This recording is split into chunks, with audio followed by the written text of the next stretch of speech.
talk about the specific advantages and the specific disadvantages of using a reverse mortgage as the source to pay the tax to effect a Roth conversion of an account with a capital A.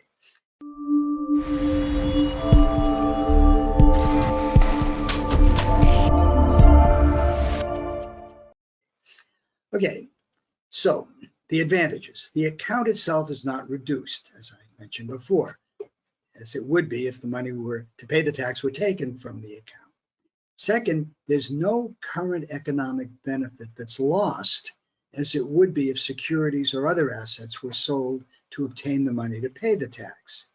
And I often mention that a reverse mortgage, just like a regular mortgage, doesn't reduce the amount of home that can be enjoyed. If your house is fully paid for at the beginning, you take a reverse mortgage for, let's say, as much as 25 or 30% or even 50% of the value of the house, so what? You can live in the whole house all the time anyway, and there's no cash outflow that's needed to support that reverse mortgage debt while one continues to live in the house. So this is a benefit, an advantage for the retiree. And then there's the usual advantage of Roth conversion. That is, there's no income tax on the distributions, not to the account holder and not to the beneficiary. So less needs to be distributed from the Roth account to equal the after-tax amount of the distributions that would come from a traditional non-Roth account. So because less is taken from this account, which is typically a portfolio of securities, less is left behind, and what's left behind becomes the legacy. And we'll see that this is a pretty big number. In the example that we're using, as you'll see later, it's in the hundreds of thousands of dollars on an after-tax basis available to the heirs. So that's terrific. What are the disadvantages?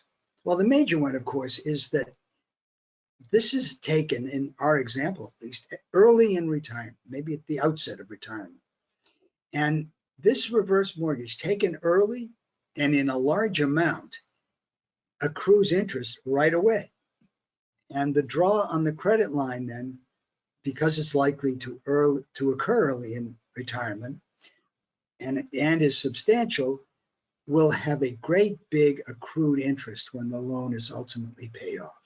And that's a big number, and that reduces the amount of benefit available to the heirs. But as it turns out, for a reason you'll see in a later slide, in a sense that doesn't matter very much typically later in retirement if the retiree lives long enough, because by that time typically all the home equity is used up anyway, and the non-recourse feature of the reverse mortgage means that this interest, a lot of this interest, never gets paid. And the other disadvantage is that while the coordinated strategy is being used throughout retirement, and we focus on that, and I'll give you a 1-minute primer on a reminder of what the coordinated strategy is. There's less home equity available because we've already grabbed up a whole bunch at the beginning of retirement to effect the Roth conversion. So here's the quick review. It's only about 8 or 10 lines. The coordinated strategy, and we recall this because this has been published. We published it 11 years ago. We celebrated the 10th anniversary just this past year. It's a strategy of distributing retirement income from a securities portfolio held typically in an account, but it uses a buffer asset such as a reverse mortgage credit line to provide the income in those years following those in which the securities portfolio has had negative or weak investment returns. In other words, we're not drawing on the securities portfolio in time periods following those periods in which it's gone down. Because if we do, that tends to exhaust the portfolio much more quickly. So we can take a larger chunk of money, a larger amount of distributions over time by using this strategy than if we used only the so-called last resort strategy, which is to use up the portfolio first and then go into home equity. Okay, so That's the coordinated strategy. But because we've done the Roth conversion, there is less of that credit line remaining to be used. But still, it turns out to be enough to get a good big kick as we go along. So big question then is, how do we determine the net economic benefit, if there is any, of using a reverse mortgage credit line as the source to pay the tax to effect the Roth conversion? Okay, now I take a drink of water because I've been talking a bit. So in some earlier slides, as we've indicated, the advantages and disadvantages are there, but we need to quantify them. So what quantities are we looking for? The obvious quantities are the total after-tax amounts distributed, meaning, well, and particularly spendable over given periods of retirement. And we'll examine 3 periods, the 20th year, the 25th year, and the 30th year into retirement, and the net legacy amount left after each of these periods of retirement. So that's what we're looking for. It's 2 quantities, and we're going to compare them, as we'll see. Here we go. We're going to use an analytic approach that compares them to in 3 situations. We're going to run 3 Monte Carlo simulation spreadsheets simultaneously. And that's the brilliant computer programming that was done by Professor Steve Sachs. So we calculate these 2 quantities, I'm sorry, but under 3 different situations. One is the no Roth situation. That is, we're not going to do the Roth conversion. So in this spreadsheet, the securities portfolio remains in a traditional account, and I forgot to put a capital A on that one, but there's no initial draw on the credit line. So the parameter of home value that's used in this same computer program we've been using over the years is the same as it always is. It's the actual value of the home, obviously subject to the current limit, which is $1,089,300. But we're actually using a lower number. We're using, in this particular case, $800,000. And it's just running the very same spreadsheet that we've run in the past for the coordinated strategy. Then the second one is called the high Roth spreadsheet. In this one, the tax amount to effect the Roth conversion is drawn from the reverse mortgage credit line, unlike the first spreadsheet where nothing is drawn right away at the beginning of retirement. And this is the amount that's determined is the borrower's marginal income tax rate.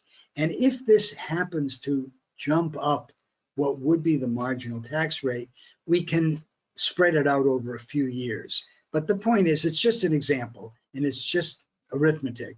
So we simply take it all at once.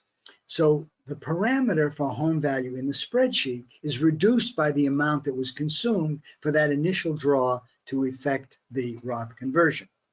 And the parameter selected for the initial distribution percentage from the securities portfolio, which is found by trial and error in the regular approach, is also found by trial and error here, but it's a lower amount for an important reason. It's a lower amount because we're taking less because all of it is spendable. And what we're using in this particular analysis is the amount of distribution that yields our usual criterion of a 90% probability of cash flow survival over a 30-year retirement. So the total amount distributed is higher than the total amount on an after-tax basis that the no Roth provides. Now, it's the measurement of it is apples and apples, so to speak. It's after tax with after tax, but something from a Roth is not taxed at all. So before tax and after tax are the same. But from the Roth, for the non-Roth, you have to take into account how much is left spendable when you have a 90% probability of cash flow survival. And all we do is we take 75% of that as the spendable amount because we're assuming throughout a 25% marginal tax rate. Okay, the low Roth spreadsheet is the next one. That's the third one. And in this, the parameters are identical to everything on the high Roth spreadsheet, except the distribution is selected not to yield a 90% cash flow survival, but instead the after-tax distribution amounts exactly equal to what's come from the non-Roth account. That means that the amount spendable is exactly equal to the non-Roth spreadsheet, so it's lower than those spendable from the high Roth spreadsheet. And of course, the corollary of this is that the probability of cash flow survival is much higher because we're taking less money. And that turns out to be about 96 or 97%. So if somebody is seeking to have just the same amount spendable as would have occurred in the distributions from the no Roth situation, they would use the low Roth approach. Low Roth and no Roth give the same amount of spendable money. But because low Roth takes less away from the portfolio than no Roth, it leaves a lot more money behind. And by doing so, it increases the legacy. So this becomes a question of the retiree's preference. Does the retiree prefer to spend the same amount as he or she would have spent had they not made the Roth conversion, or would they prefer to spend more money and not have quite as much of an excess legacy as they would otherwise have? So that's just a preference matter. The benefit also of the low Roth approach, as I said, is also to have a higher probability of cash flow survival throughout a 30-year retirement. Okay, so we're going to get some quantitative results now. So the initial set of results that we're presenting in this presentation is the following. We start with some parameters.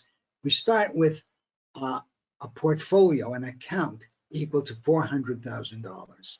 The same time, being the beginning of retirement, this retiree has a home that's owned free and clear of any mortgage with a value of $800,000.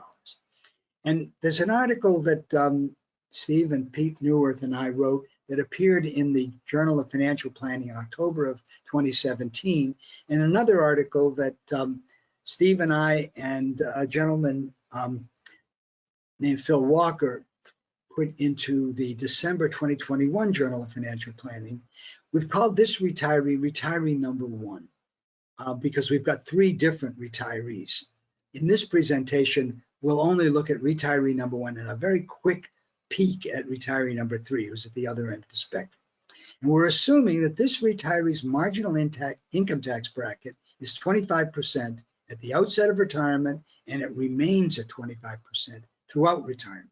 So everywhere we're using the same number, which under the conventional wisdom, which is described in some detail by Ben Henry Moreland, and generally described, the idea is if the income tax bracket is the same both throughout retirement and at the outset, then there's no benefit. We're going to show a really big benefit. It's a much more complicated situation, but the benefit is big.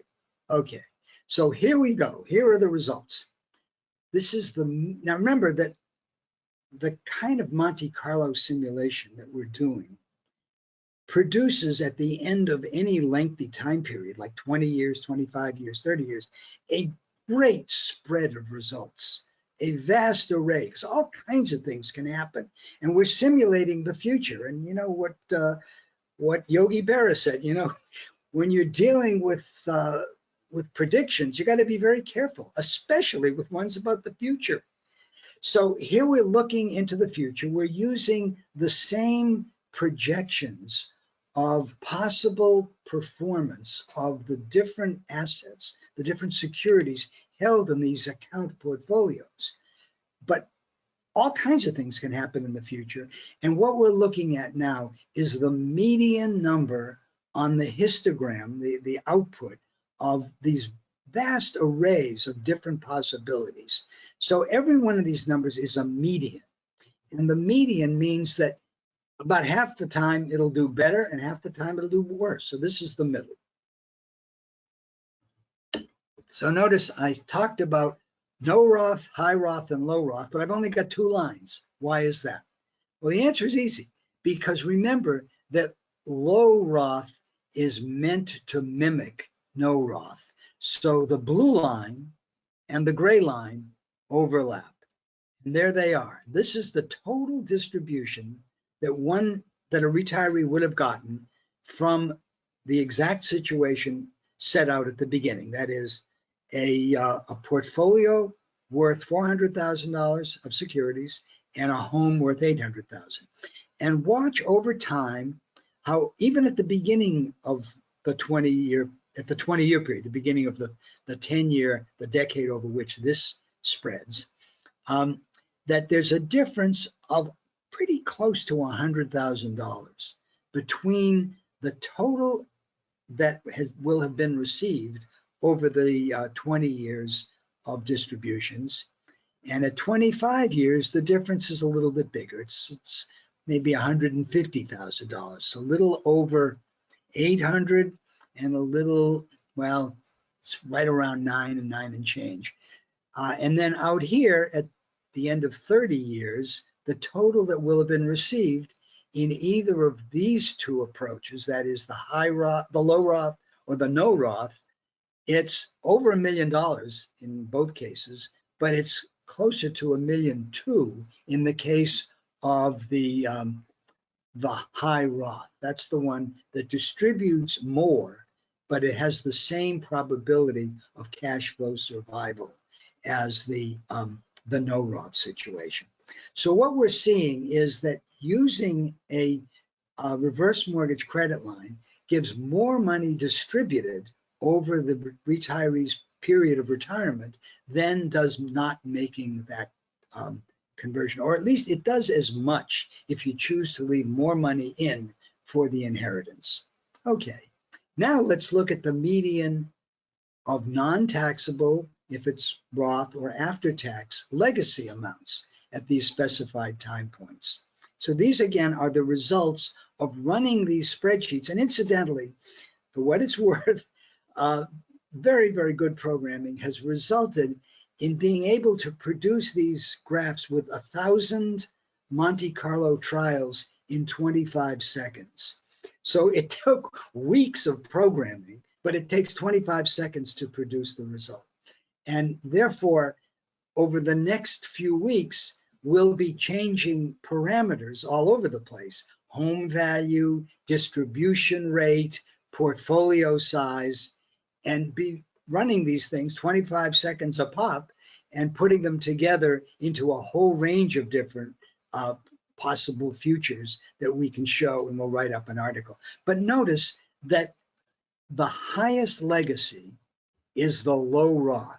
And that's obvious from what's been said before. That's the rate that gives the same distribution amount as no Roth, but it leaves more behind. Distribution on an after-tax basis, because it's distributing less than has to be distributed from the no Roth conversion, because the no Roth conversion amounts, you only keep 75% of it to spend, and 25% goes to the government, or governments plural, state and federal. So, and that's all ordinary income, by the way. So looking at this, you can see a difference that becomes very significant. If you look at the difference between no Roth down here at approximately, what's the number? Just a bit over 200,000 versus, that's no Roth, and this is low Roth here, that's the blue line. That has a number that's approximately $700,000. So there's roughly a $500,000 difference on an after income tax basis of the legacy for someone who's had exactly the same amount spendable during his or her retirement lifetime. So that's a pretty good benefit. That's significant. Okay, now I want to bring in some extra considerations. Because the Roth conversion considered in this presentation is a sizable amount of reverse mortgage debt incurred at the outset of retirement, the total reverse mortgage is likely to outgrow the home value by the end of retirement. Therefore, except at the earliest time point, considered 20 years into retirement, the home value is not added back into the legacy amount because it's largely consumed. And if the debt exceeds the home value, so what? Because that doesn't diminish the securities piece. because it's a non-recourse debt. So even the no Roth calculation, which only for the 20-year point is the home value taken into account. So we're going to look at the next slide. Now, this slide is something that was produced for an article that the only article we submitted to the Journal of Financial Planning that they rejected. So fortunately, we submitted it. This is one that Pete Neuwirth and Steve Sachs and I put together. This one we submitted then to the Council of Consulting Actuaries, the Conference of Consulting Actuaries, and they were delighted to publish it.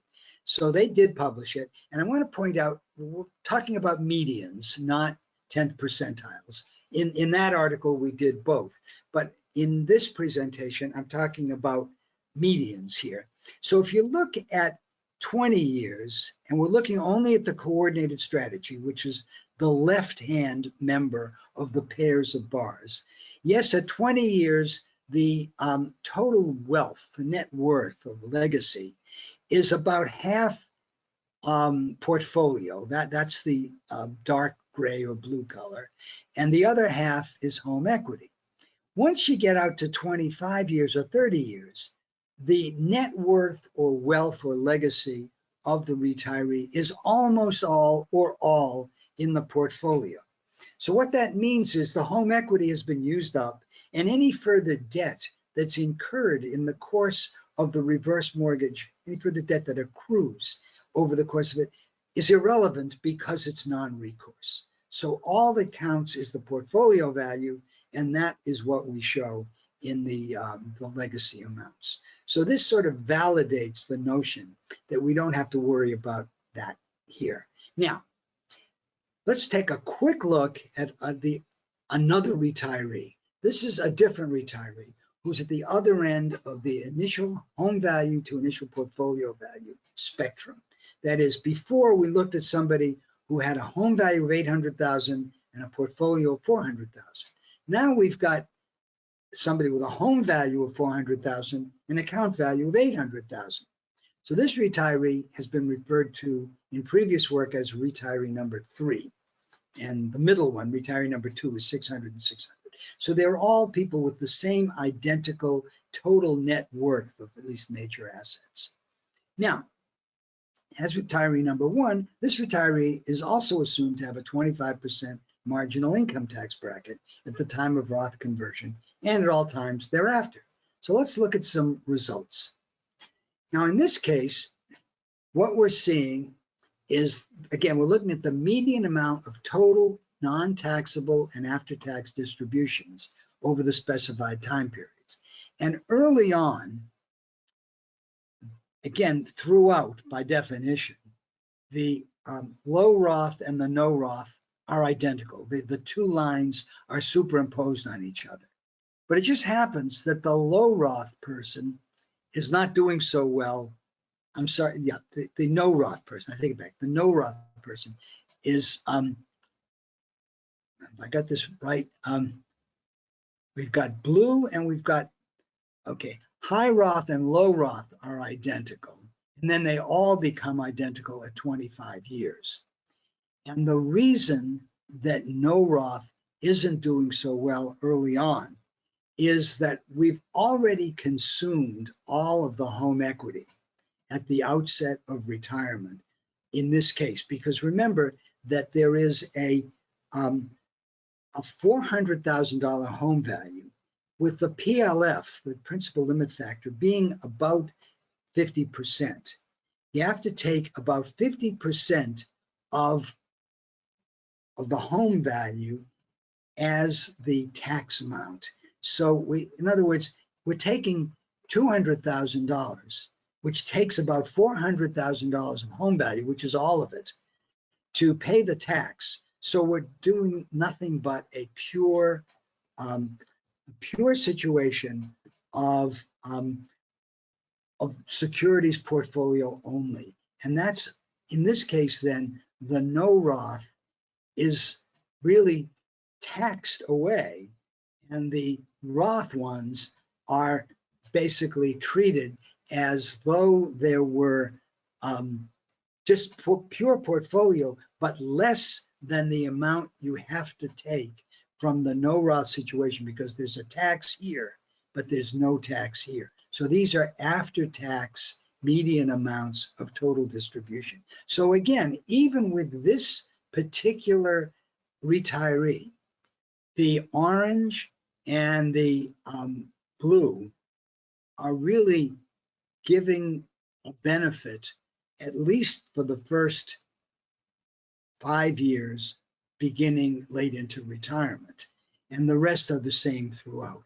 So there's some benefit. But now let's look at this. This is the after-tax legacy, the median amounts. And again, we see that the no Roth is the lowest. The high Roth is in between because we've actually spent more money, and the low Roth is the highest. And notice that unlike the other situation, the other retiree, in this case, the actual amount of money left, the legacy, is in fact going up as time goes on. And that's because most of the assets were in the form of securities. And as a result of that, securities grow much better than home value does. And securities will outperform even the interest rate that accrues against the reverse mortgage. So in this case, it grows over time. And it turns out that they all started at a net worth of about $1.2 million, and the low Roth approach ends up at about $1.3 million. The others come close to still being worth $1.2 million as the legacy. Okay, so some observations. The conventional notion that a Roth conversion only provides, it should be an economic benefit. There's an extra D at the end of the word "and." Economic benefit if the account holder will have a higher tax rate at a later time. That's not correct, but it does take a more complicated set of economic activities and circumstances. And that includes the use of a reverse mortgage as a source of money to pay the tax. And that can be viable, but it is a little bit more complicated. And as I've said several times, more analysis with other marginal income tax rates and other parameters and other combinations of parameters and rates are needed. And we're going to do all that work as time goes on. So the key takeaways that we'll close with are that a conversion of some or all of a traditional IRA or 401k account requires payment of ordinary income tax. We all know that, on the amount converted. And we've used the word account with a capital A as to cover both of those situations. Second takeaway, drawing the amount to pay the tax from an account itself is only economically beneficial if the account holder's marginal income tax rate is lower at the time of the conversion than at times of distribution from the account. That is in the future. We don't know what the future is, so this is a form of security against that happening. And then using cash or selling other assets, such as securities that have not appreciated, to obtain the cash to pay the tax results in losing the future income from the cash or other assets. So a reverse mortgage then can be used, a reverse mortgage credit line, to obtain the cash to pay the tax to effect, that should be, a Roth conversion. Using that source, that reverse mortgage credit line, provides several economic benefits, and here's a list of them. There's more spendable inflation-adjusted cash flow during retirement at a 90% cash flow survival probability than from a traditional taxable account for tax. That T should be an N. Sorry about the typos. Maybe a good mathematician and a lousy typist. A greater non-taxable legacy amount than from a traditional taxable account is a key takeaway, and that was big. Remember, in the example of retiree one, that was $500,000 bigger with no loss of spendable amount for the retiree. And this strategy, using this, is insurance against the effect of a higher marginal income tax rate in the future, both for the retiree and for the beneficiaries. Remember that the beneficiaries also get to take the money out of the account, which otherwise would be taxable if the Roth conversion weren't made. They get to take it tax-free. and there's no loss of the income that would occur if cash or other assets were expended to pay the tax on the Roth conversion. So the economic benefit, it should be mentioned, is a function of the ratio of initial home equity or at the outset of retirement to the portfolio value at the same time. That's described in some detail in both the 2017 article in the Journal of Financial Planning and the 2021 article that got rejected by those guys, got published by the Conference of Consulting Actuaries. And that's the one with all those little bar graphs with the medians and 10th percentiles. And the quantitative example used in this presentation did use a single constant marginal income tax rate, but more work will be done in the near future with other marginal income tax rates.